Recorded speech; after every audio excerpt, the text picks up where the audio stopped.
ಎಲ್ಲರಿಗೂ ನಮಸ್ಕಾರ. ಜ್ಯೋತಿ ಕಿರಣ್ ಕ್ರಿಯೇಷನ್ಸ್ಗೆ ಸ್ವಾಗತ. ಈ ದಿನ ನಾವು ಸಿಗಂದೂರು ಚೌಡೇಶ್ವರಿ ದೇವಸ್ಥಾನಕ್ಕೆ ಒಂದು ದಿನದ ಭೇಟಿ ನೀಡ್ತಾ ಇದ್ದೀವಿ. ಸಿಗಂದೂರು ಶಿವಮೊಗ್ಗದಿಂದ 103 ಕಿಲೋಮೀಟರ್ ದೂರದಲ್ಲಿದೆ. ಶಿವಮೊಗ್ಗದಿಂದ ಸಾಗರ ಮಾರ್ಗವಾಗಿ ಆನಂದಪುರ ತಲುಪಿ ಅಲ್ಲಿಂದ ಸಿಗಂದೂರಿನ ಕಡೆ ಪ್ರಯಾಣ ಬೆಳೆಸಿದ್ದೀವಿ. ಇದೇ ಮೊದಲ ಬಾರಿಗೆ ಸಿಗಂದೂರಿಗೆ ಹೋಗ್ತಾ ಇದ್ದೀವಿ. ತುಂಬ ದಿವಸದ ಬಯಕೆ ದೇವಿಯ ದರ್ಶನ ಪಡಿಬೇಕು ಅಂತ, ಅದು ಈ ದಿನ ನೆರವೇರ್ತಾ ಇದೆ. ಸಿಗಂದೂರಿನಿಂದ ಜಗತ್ಪ್ರಸಿದ್ಧವಾದ ಜೋಗ ಜಲಪಾತ ಕೇವಲ 40 ಕಿಲೋಮೀಟರ್ ದೂರದಲ್ಲಿದೆ. ಸಮೀಪದಲ್ಲಿಯೇ ಕೊಡಚಾದ್ರಿಯ ಬೆಟ್ಟವಿದೆ. ಕೊಲ್ಲೂರು ಮೂಕಾಂಬಿಕಾ ದೇವಸ್ಥಾನ ಕೇವಲ 46 ಕಿಲೋಮೀಟರ್ ದೂರದಲ್ಲಿದೆ. ಬೆಳಗ್ಗೆ ಬೇಗ ಹೊರಟರೆ ಸಿಗಂದೂರು ಚೌಡೇಶ್ವರಿ ದರ್ಶನ ಪಡೆದು ಕೊಡಚಾದ್ರಿ ಬೆಟ್ಟವನ್ನು ವೀಕ್ಷಿಸಬಹುದು. ಈಗ ನೂತನವಾಗಿ ನಿರ್ಮಿಸಿರುವ ಸಿಗಂದೂರು ಸೇತುವೆ ಬಳಿ ತಲುಪಿದ್ದೇವೆ. ಮೊದಲು ಲಾಂಚ್ ವ್ಯವಸ್ಥೆ ಇತ್ತು, ಈಗ ಸುಂದರವಾದ ಬೃಹದಾಕಾರದ ಸೇತುವೆಯನ್ನು ನಿರ್ಮಿಸಿದ್ದಾರೆ. ಶರಾವತಿ ನೀರಿನ ನಿಶ್ಶಬ್ದದಲ್ಲಿ ಹೃದಯದ ನೋವು ನಿಧಾನವಾಗಿ ಕರಗುತ್ತದೆ. ನೋಡಿ, ಎಂತಹ ಸುಂದರ ಮನೋಹರ ದೃಶ್ಯ ಇದು. ಹಿಂದೆ ಸಿಗಂದೂರು ದೇವಸ್ಥಾನಕ್ಕೆ ಹೋಗುವ ದೋಣಿ ಪ್ರಯಾಣವೇ ಮನಸ್ಸಿನ ತೂಕವನ್ನು ಕಡಿಮೆ ಮಾಡುತ್ತಿತ್ತು.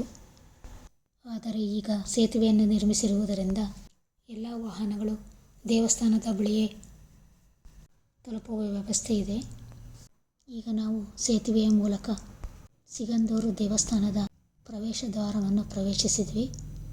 ರಸ್ತೆಯ ಎರಡೂ ಬದಿ ಗಿಡ ಮರಗಳನ್ನು ನೆಡಲು ಸುಂದರವಾದ ಪಾತಿಯನ್ನು ನಿರ್ಮಿಸಿದ್ದಾರೆ. ಈಗ ನಾವು ವಾಹನಗಳು ನಿಲ್ಲುವ ಪಾರ್ಕಿಂಗ್ ಜಾಗಕ್ಕೆ ಬಂದ್ವಿ.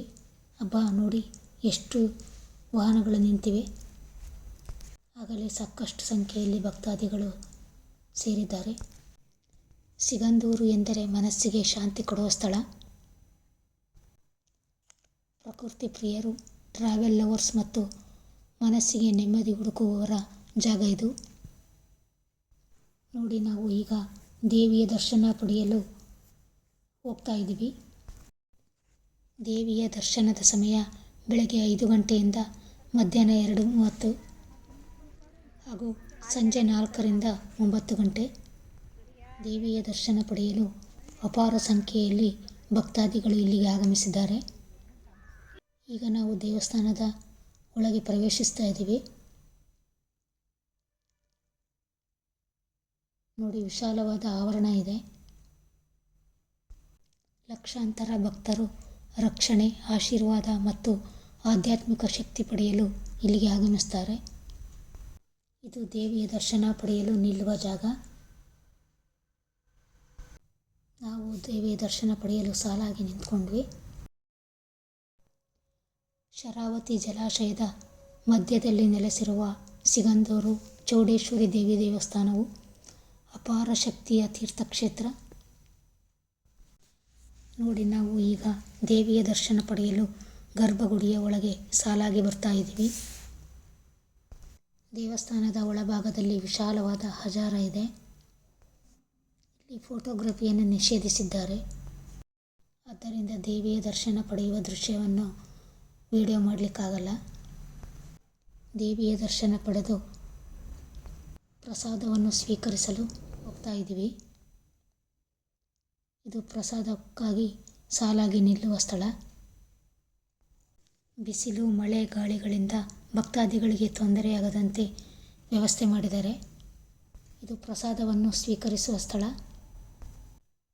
ನಿಧಾನವಾಗಿ ಕೂತು ಪ್ರಸಾದವನ್ನು ಸ್ವೀಕರಿಸಬಹುದು. ಹೊಟ್ಟೆ ತುಂಬುವಷ್ಟು ಪ್ರಸಾದ ಸಿಗುತ್ತೆ. ಇದು ವಾಷಿಂಗ್ ಏರಿಯಾ. ಪ್ಲೇಟುಗಳನ್ನು ತೊಳೆಯಲು ಮೆಷಿನ್ ಇದೆ. ನೀರಿನ ನಿಶ್ಶಬ್ದ, ಹಸಿರಿನ ಬೆಟ್ಟಗಳ ನಡುವೆ ಇರುವ ಈ ದೇವಾಲಯ ಭಕ್ತರ ಭರವಸೆಯ ಕೇಂದ್ರ. ದೇವಿ ಚೌಡೇಶ್ವರಿ ಅಮ್ಮನವರ ಅನುಗ್ರಹ, ಕೃಪೆ ಮತ್ತು ಅದ್ಭುತಗಳಿಗೆ ಪ್ರಸಿದ್ಧವಾದ ಈ ಸ್ಥಳಕ್ಕೆ ಮೊದಲು ಲಾಂಚ್ನಲ್ಲಿ ಹೋಗುವ ಅನುಭವವೇ ಭಕ್ತರನ್ನು ಆಕರ್ಷಿಸುತ್ತಿತ್ತು. ಚೌಡೇಶ್ವರಿ ಅಮ್ಮನವರ ಮುಂದೆ ನಿಲ್ಲುವಾಗ ಮಾತಿನಲ್ಲಿ ಹೇಳಲಾಗದ ಒಂದು ಶಕ್ತಿ, ನಿನ್ನಲ್ಲಿದೆ ನನ್ನ ರಕ್ಷಣೆ ಎಂಬ ಭರವಸೆ ಮನಸ್ಸನ್ನು ತುಂಬುತ್ತದೆ. ಕಷ್ಟ, ನೋವು, ಹಂಬಲಗಳ ಜೊತೆ ಆಗಮಿಸುವವರು ಆಶೀರ್ವಾದ, ಧೈರ್ಯ ಮತ್ತು ಶಾಂತಿಯೊಂದಿಗೆ ಮರಳುತ್ತಾರೆ. ಸಿಗಂದೂರು ಎಂದರೆ ಭಕ್ತಿಯ, ನೆಮ್ಮದಿಯ ಮತ್ತು ನಿಜವಾದ ಭರವಸೆಯ ಪ್ರವಾಸ. ದೇವಾಲಯದ ಸುತ್ತ ಶಾಪಿಂಗ್ ಕಾಂಪ್ಲೆಕ್ಸ್ಗಳಿವೆ.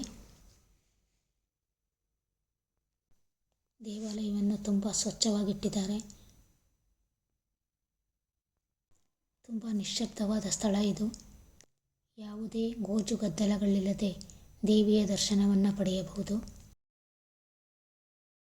ನಾವು ಈಗ ಕ್ಷೇತ್ರ ಪಾಲಕ ಶ್ರೀ ಭೂತರಾಯನ ದರ್ಶನ ಪಡೆಯಲು ಅಲ್ಲಿಗೆ ಹೋಗ್ತಾ ಇದ್ದೀವಿ. ನೋಡಿ, ಭಕ್ತಾದಿಗಳು ಆಗಲೇ ದರ್ಶನ ಪಡಿತಾ ಇದ್ದಾರೆ. ತುಂಬ ಎತ್ತರವಾದ ಜಾಗದಲ್ಲಿ ಇದನ್ನು ನಿರ್ಮಿಸಿದ್ದಾರೆ. ಇಲ್ಲಿಂದ ಮೇಲೆ ನಿಂತು ನೋಡಿದಾಗ ದೇವಸ್ಥಾನದ ಸುತ್ತ ಆವರಿಸಿರುವ ಹಸಿರು ಸಿರಿ ಭಕ್ತಾದಿಗಳ ಕಣ್ಮನ ಸೆಳೆಯುತ್ತದೆ. ಶರಾವತಿ ನೀರಿನ ನಿಶ್ಶಬ್ದದಲ್ಲಿ ಮುಳುಗಿರುವ ಸಿಗಂದೂರು ದೇವಾಲಯ ಒಂದು ನೀರಿನ ಮೇಲೆ ತೇಲುವ ಸ್ವರ್ಗದಂತೆ ಕಾಣುತ್ತೆ. ಶರಾವತಿ ನೀರಿನೊಳಗಿನ ರಹಸ್ಯದ ಸ್ವರ್ಗ ಸಿಗಂದೂರು ಎಂದರೆ ತಪ್ಪಾಗಲಾರದು. ಇಲ್ಲಿನ ಪ್ರತಿಯೊಂದು ಕ್ಷಣವೂ ನಿಧಾನ, ನೆಮ್ಮದಿಯ ಮತ್ತು ಕಾವ್ಯಮಯ ಪ್ರಕೃತಿಯೇ ಒಂದು ಪ್ರಾರ್ಥನೆಯಂತೆ ಅನುಭವವಾಗುತ್ತದೆ. ಸಿಗಂದೂರು, ಇಲ್ಲಿ ಭಕ್ತಿ ಮತ್ತು ಶಾಂತಿ ಒಟ್ಟಾಗಿ ಮನಸ್ಸಿಗೆ ನೆಚ್ಚಿನ ಸ್ಥಳವನ್ನು ಕೊಡುವುದು. ಖಂಡಿತ ಒಮ್ಮೆ ಇಲ್ಲಿಗೆ ಬಂದು ಚೌಡೇಶ್ವರಿ ಅಮ್ಮನವರ ಅನುಗ್ರಹ ಪಡೆಯಿರಿ. ಭಕ್ತಿ, ಧೈರ್ಯ, ಆಶೀರ್ವಾದ, ಭರವಸೆಯಿಂದ ತುಂಬಿರುವ ಈ ಕ್ಷೇತ್ರ ಭಕ್ತಾದಿಗಳ ನೆಚ್ಚಿನ ತಾಣ. ಈ ಸ್ಥಳದ ಸುತ್ತ ಅನೇಕ ಪ್ರವಾಸಿ ತಾಣಗಳಿವೆ.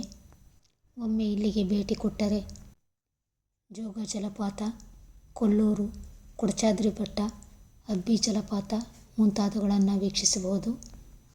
ನಾವು ದೇವಿ ದರ್ಶನ ಪಡೆದು ಕೊಡಚಾದ್ರಿ ಬೆಟ್ಟದ ಕಡೆ ಹೋಗ್ತಾ ಇದ್ದೀವಿ. ಈ ವಿಡಿಯೋದಲ್ಲಿ ಈ ಸ್ಥಳದ ಮಹಿಮೆ ಬಗ್ಗೆ ಒಂದು ಸಣ್ಣ ಪ್ರಯತ್ನ ಮಾಡಿದ್ದೀನಿ. ಈ ವಿಡಿಯೋ ಇಷ್ಟ ಆದರೆ ಲೈಕ್ ಮಾಡಿ, ಶೇರ್ ಮಾಡಿ, ಸಬ್ಸ್ಕ್ರೈಬ್ ಮಾಡಿ. ಇದೇ ರೀತಿ ಹೊಸ ಹೊಸ ವಿಡಿಯೋಗಳೊಂದಿಗೆ ನಿಮ್ಮ ಭೇಟಿ ಮುಂದಿನ ಸ್ಥಳದಲ್ಲಿ. ತಪ್ಪದೇ ಈ ಸ್ಥಳಕ್ಕೆ ಒಮ್ಮೆ ಭೇಟಿ ಕೊಡಿ. ನಮಸ್ಕಾರ.